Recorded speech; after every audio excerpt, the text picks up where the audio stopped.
Happy Friday night, everyone, and welcome to the News Now Live at 10. I'm Teddy Roundtree at the WTOC Digital Desk to catch you up to speed on some of the stories that we've been following today. We're live on a lot of different platforms, including Facebook, Roku, Amazon Fire, Twitter, the WTOC News app, and WTOC.com.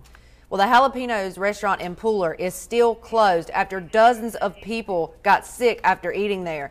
We're told the restaurant's management closed it so it could undergo an in-depth cleaning. The Coastal Health District has been investigating this since last Thursday after over 80 people claimed to be sick. Investigators say the likely cause is norovirus, but that can't be confirmed until tests come back next week. Norovirus is a highly contagious virus, which is actually the leading cause of illness outbreaks from contaminated food in the United States. Restaurant management is working with the health department to ensure the appropriate steps are taken to prevent a similar occurrence in the future.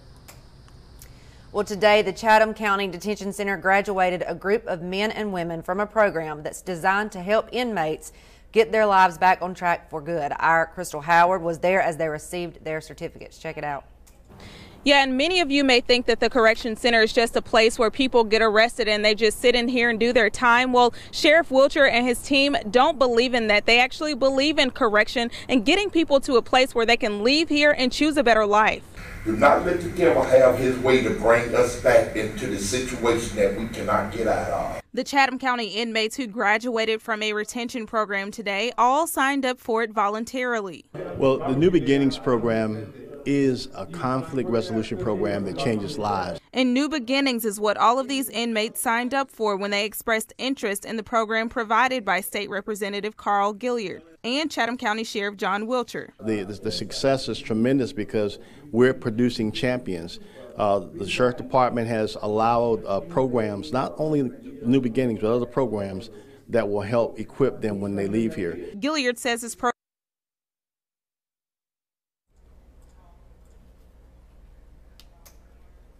Three former Fort Stewart soldiers convicted of malice murder back in the early 90s were granted a chance at a retrial after the Georgia Supreme Court overturned the verdict in their cases last fall. But this week, after reviewing the case and witness testimony, the Chatham County DA's office is deciding not to pursue a retrial. Our Sean Evans talked to the DA about the decision and the reasoning behind it. More than a quarter century ago, Stanley Jackson was shot to death near this intersection at 33rd and East Broad. In the fall of 1992, three Fort Stewart soldiers, Dominique Lucci, Kenneth Gardner, and Mark Jones, were tried and found guilty of malice murder for the death of Jackson.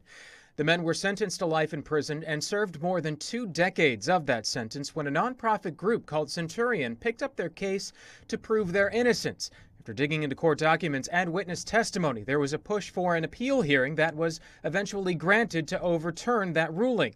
The hearing was a turning point for the three former soldiers. And an individual in this case recanted and gave statements at the hearings, subsequent hearings to the jury trial, stating that what he said at the jury trial was not what really happened.